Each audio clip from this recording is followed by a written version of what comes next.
It is estimated there will be 2 billion more people on the planet by mid-century. Growing enough food for this booming world population without serious environmental impacts is one of the greatest challenges to face humanity. The same way that we have been through the green revolution in aquaculture, right now we're going through the blue revolution. Consumer demand for seafood is on the rise as doctors tout its health benefits and developing nations can afford more costly sources of protein. By the year 2030, we're going to have to produce an additional 30 million metric tons of seafood to feed the human population.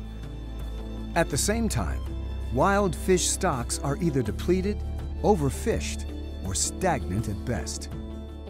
If we're going to actually protect our oceans, we have to make that transition from hunting, gathering to farming. It's what we've done with all of our other food production. To walk into a restaurant and order a steak of a wild cow, that doesn't exist anymore. The reality is we are farming just about everything else that we're consuming, so why not fish? We're already farming more than half the global seafood production. We're farming more seafood than we are beef globally, and it's only going to continue. Because of their cold-blooded nature and the fact that they don't need to expend as much energy living in a buoyant environment, fish require a lot less feed than land animals, decreasing the demand on Earth's resources. Aquaculture is the most efficient form of animal protein production. Whether we like it or not, aquaculture has become mainstream. There's people who are still thinking negatively about aquaculture, but those are the dark ages. Habitat destruction, water pollution, disease, and food safety scares caused mainly by crammed nearshore aquaculture operations in Asia have given the industry a bad name. But experts say newer, more innovative ways of farming the sea are the way of the future. One way to increase fish production in a sustainable way is to move aquaculture operations offshore, where there's plenty of available space and strong currents flush out the pens to avoid polluting sensitive ecosystems. We're going to need to double the global seafood supply in order to meet projected demand. And we think the only way to really do that is to move farms into the open ocean, where we have this vast environment that can support that kind of growth.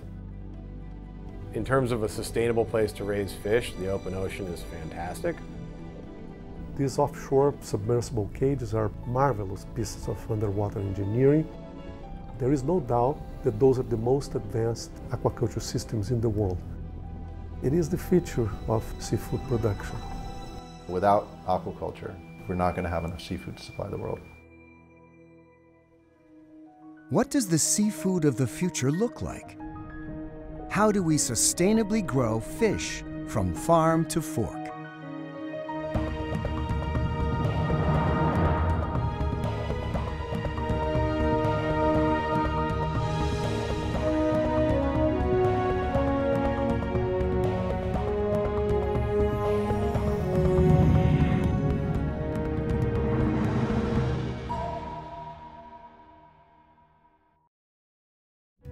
Major funding for this program was provided by the Batchelor Foundation, encouraging people to preserve and protect America's underwater resources. And by Divers Direct, Emotion Sports, inspiring the pursuit of adventure and water sports. The Do Unto Others Trust. The William J. and Isabel G. Clark Foundation. And by the following: Lady Susanna P. Tweed and Carlton Tweed Charitable Foundation, Skip and Diane Day.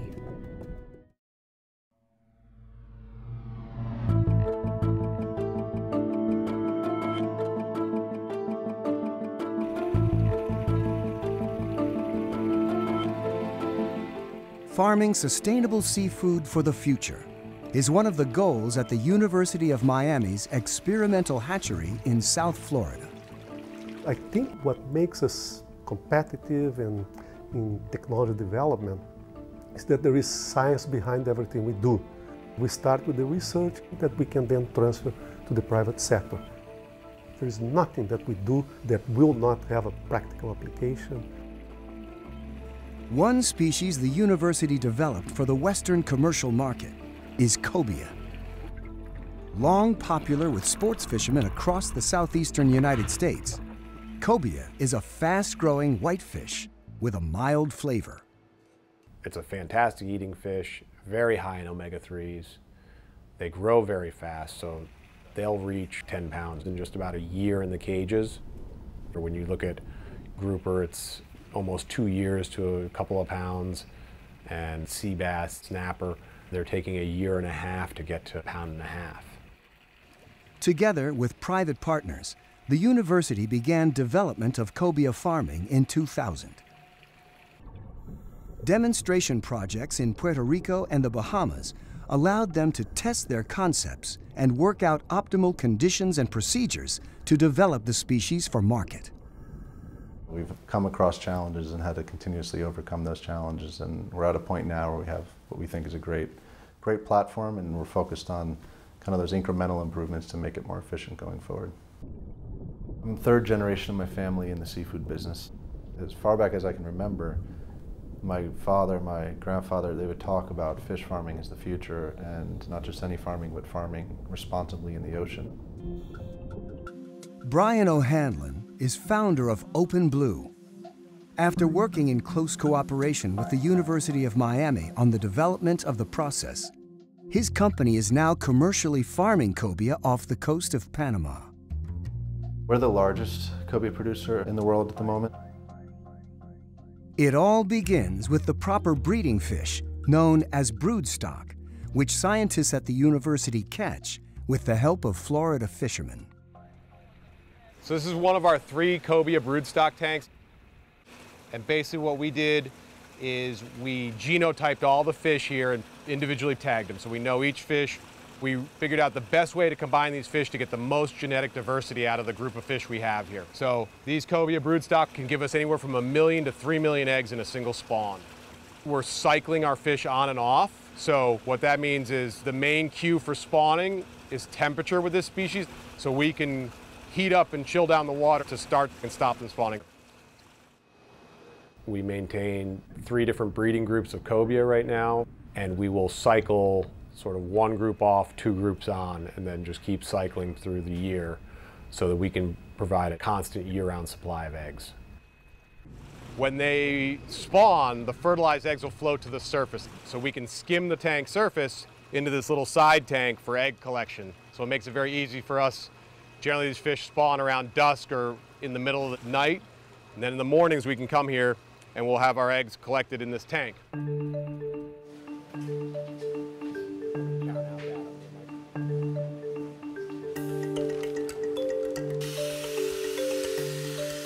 Within a few hours of spawning, the fertilized eggs are packaged up and shipped to Open Blue's facility in Panama, where they supplement the egg supply raised locally. And we typically have a 24 to 36 hour window from the time the egg is fertilized until the time the egg hatches. We bring them to our hatchery, put them in our incubator, and within about 12 to 24 hours, depending on timing of when we receive them, they'll begin hatching, and then we'll have larvae swimming in the water column. The newly hatched larvae will feed off their yolk sac for 3 to 4 days.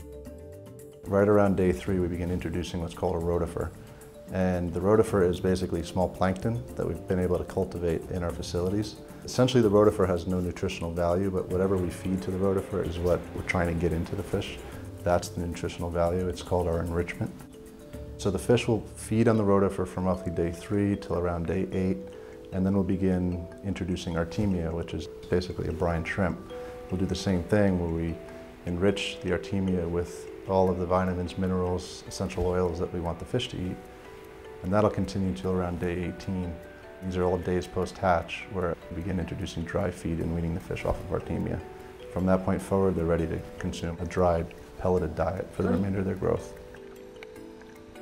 So the fish will stay inside the hatchery till roughly day 30 when they reach about 1 gram. After the fish reach a gram, then they're moved out to our nursery, which is still on land, but it's outdoors. The fish will stay there for roughly another 50 to 60 days until they reach 150 grams. And at that point, the fish is strong enough. We've got a good control and inventory. We can count them, we can grade them, and they're large enough to vaccinate before we actually move the fish out to sea.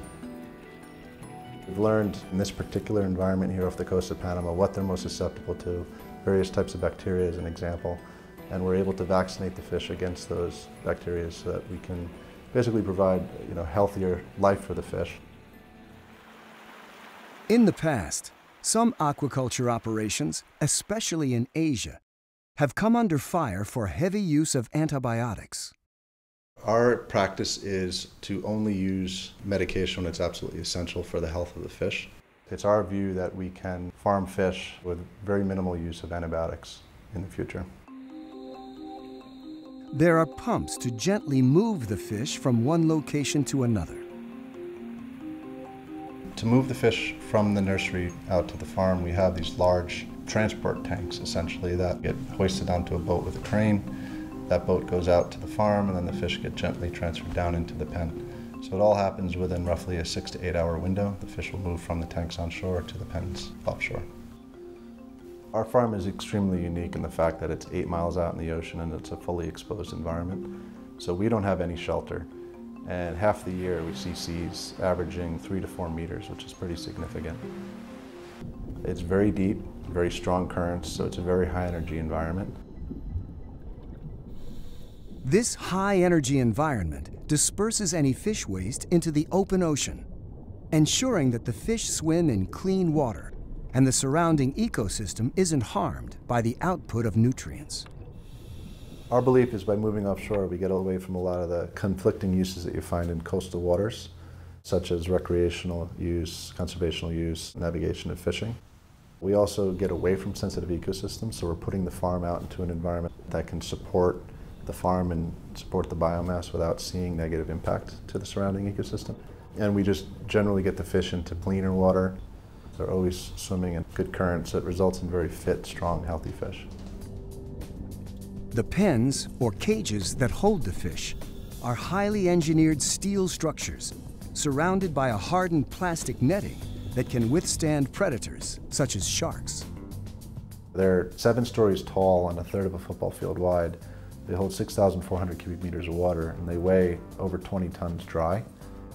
The approximately 20 pens are attached to the sea floor more than 200 feet below by an underwater mooring grid that holds them in place.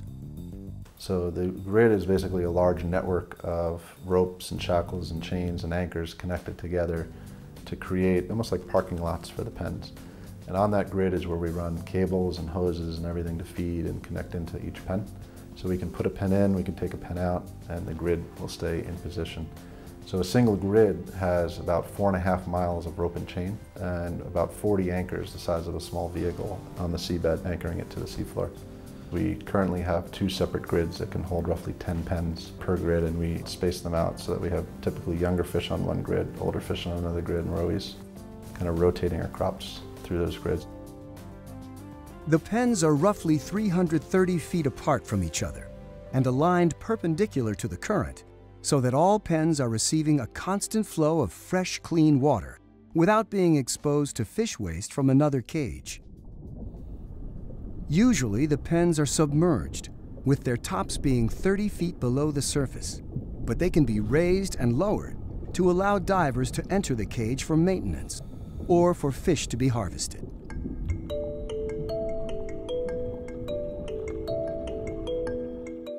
The fish are fed daily by a feed boat that connects to a large hose that runs down into the pens.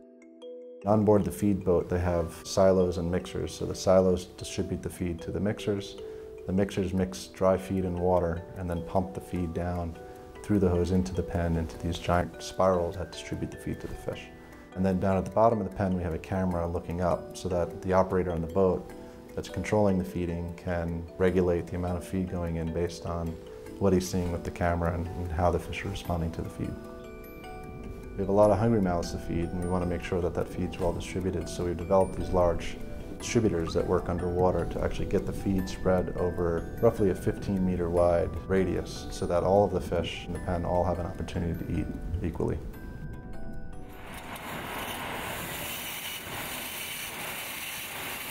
One of the biggest challenges to raising carnivorous fish like cobia sustainably is devising a feed that doesn't put too much pressure on natural ecosystems. Cobia, like salmon and other farmed fish that are higher up in the food chain, are fed a pelleted diet that includes fish meal and fish oil derived from small, wild-caught fish such as anchovies. That has been one of the major problems facing the development of aquaculture in the United States. We've been facing a lot of criticism, but the evidence shows clearly that raising carnivorous fish is much more efficient than leaving them out there in the wild to be caught, and it's more efficient than any other form of animal protein production. While it's true that farmed fish require less land mass and fresh water, and are a lot more efficient at converting feed than beef, pork, or poultry, experts know that they have to reduce the amount of fish meal and fish oil used to make farming more sustainable and economically viable. The Monterey Bay Aquarium's Seafood Watch program rates fisheries and aquaculture businesses based on their sustainability. The program evaluates operations based on 10 different criteria. And while OpenBlue received best or good rankings in 9 of the categories in 2015, it was listed as a source of fish to avoid overall because of its feed. Now in 2017, we're on track to go through an Aquaculture Stewardship Council audit and certification, and to shift our ranking with Monterey Bay. We totally support the high standards that they aim to achieve, and we're striving for that.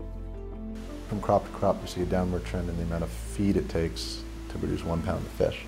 And there's a number of reasons why we're driving that improvement. Everything from our diet development to stocking generally healthier fish, bigger fish, vaccinated fish. There's all these incremental improvements that are being put in place that help bring the feed efficiency in line. I would say right now our feed efficiency is over 2 to 1. So it takes more than 2 pounds of feed to produce 1 pound of fish. But we are on track in the coming years, and we have a roadmap in place to bring that below 2 to 1. The challenge is to formulate diets that make the use of fish meal and fish oil more efficient as the industry grows, while still providing the nutrients necessary for the fish to thrive and to deliver the desired health benefits to the consumer. Our focus has been on, number one, ensuring that the product that we're selling to the consumer is healthy. And so we want to make sure that our fish is free from contaminants, but also that the fish is very high in heart-healthy omega-3. So that drive has been pushing a lot of our decision-making around what ingredients we put in the feed, and it's first and foremost in our decision-making process. OpenBlue cobia has one of the highest omega-3 contents of any fish on the market today. Just a single 8-ounce portion gives you enough omega-3 for your recommended dose for an entire week. What keeps driving our research agenda are the needs of the industry. So we felt the need to focus on nutrition, on feeds, because that's 60 to 70% of the cost. And that is where the buck stops, so to speak. That's where the money is, and that's where the ecological efficiency isn't. And we're making a lot of progress to make things better. Experts at the University of Miami are looking at substituting some of the fish meal and fish oil with ingredients derived from soy or algae. We have a very strong nutrition program. We have to formulate a diet, test it in the fish at different levels, and then we look at the digestibility of that particular ingredient, because how good it is to be feeding the fish with an ingredient that is not digestible by the fish, that is all excreted. Most carnivorous fish, they lack the enzymes to break down plant proteins, so they could only do it at a certain level. So we have to test the digestibility. Once we get that down, we can then incorporate that particular ingredient in the formulation of that diet. It is complex. It is challenging because, again, in the end of the day, we all want to formulate a diet that is ecologically efficient, environmentally sustainable, and economically viable. This is particularly important since the existing supply of fish meal and fish oil, despite having come from stable fisheries over the last several decades, cannot support the growing demand for farmed seafood moving forward. Alternative feeds that can be produced affordably and at a large scale will be key to meet the future demand for feed.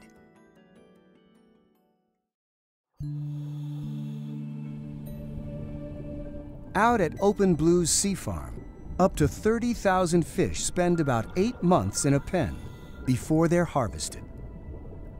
To harvest the fish, we have a large funnel-shaped net, and we'll crowd the fish in that net by raising the pen, and it gently moves the fish down to the bottom of that net.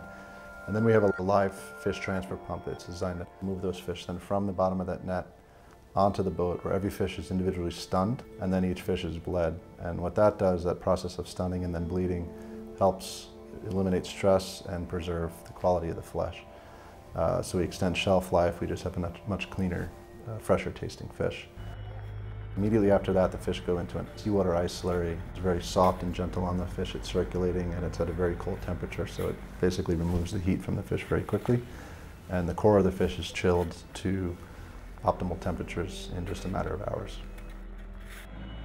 Once back at the dock, the fish are trucked to the processing plant in Panama City. In order to maintain maximum quality control, we truck our own fish back to our processing plant. And the fish are brought to the plant, and the plant will begin cleaning the fish, packing the fish, and at least whole fish, head on or head off gutted fish, will be ready to ship out the same day they arrive in the plant. We do other products where we'll do fillets or we'll freeze fish, and those fish might spend 1 or 2 days more in the plant before they're shipped out to the customers. Right now, almost all the fish we sell is fresh. We're only doing limited frozen products for certain customers. One of the huge advantages our fish has is its incredible shelf life. So it stays fresh and safe to eat for 21 days out of the water. So here we have some fish packed for a local customer here in Panama. Every box is individually labeled. We have customer information, box information, weight of the box, number of fish in the box, the size of the fish in the box, their product form, quality, and then lot number. The lot number is really important because it allows us to trace the fish back to the hatchery and to the broodstock. So we pretty much know the life history of the fish and everything that's gone into that fish, from the time it hatched from an egg until the time it reaches our customer. Generally, with our food supply, we've just been kind of out of sight, out of mind, and we just go to the retail store and buy what they've got, or we go to the restaurant and order what's on the menu without really knowing where it came from or how it was raised. I think technology these days makes it easier to create that link and to help people connect with the food that they're consuming and know how the fish or animal was raised from a kind of humane perspective, the quality of environment it was raised in, the impact it has to that environment, and just everything about it. And being able to bring that information forward to consumers, I think, is important. And it's something that we've been working hard on. Roughly 80% of our fish end up in North America, 15% in Europe, and the rest either Latin America or some Asian countries. And then I'd say approximately our split is roughly 70-30, 70% going into food service and restaurants and 30% going into retail.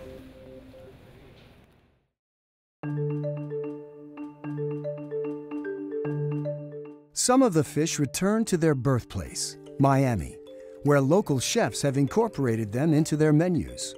Well, I love cobia as a fish. I mean, it's such a versatile fish. You can cook it, you can do raw, sushi, sashimi. So, and I've used cobia over the years, wild cobia, but it's inconsistent. Sometimes it's available, sometimes it's not. And then I was introduced to Open Blue, which is a farm-raised product that's very consistent, high quality. It was a no-brainer. I'm looking to get a golden crisp on there. I first learned about Open Blue cobia through actually my fish purveyor that I buy from. I knew about cobia for a long time. I had my captain's license when I first moved to Miami, and I fished all the time. Cobia was one of the fish that I fished for.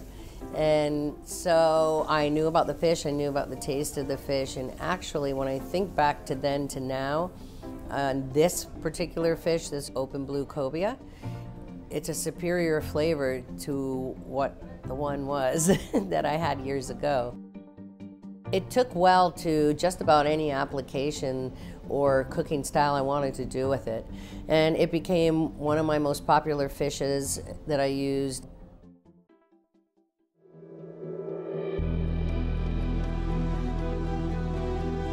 OpenBlue's operation in Panama is one example of offshore aquaculture that's developed through innovative collaboration between academia and the private sector. With 9 billion people expected to live on planet Earth by mid-century, humankind has to develop sustainable new methods to feed the world, including groundbreaking techniques to farm the seafood of the future.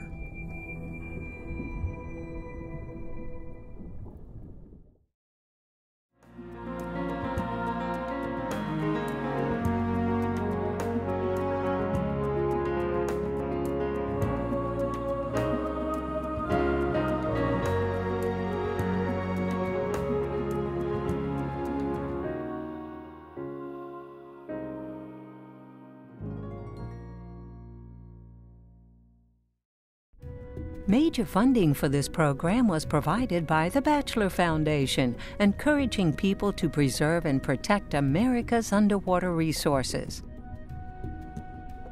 And by Divers Direct, Emotion Sports, inspiring the pursuit of adventure and water sports. The Do Unto Others Trust. The William J. and Isabel G. Clark Foundation. And by the following: Lady Susanna P. Tweed and Carlton Tweed Charitable Foundation, Skip and Diane Day.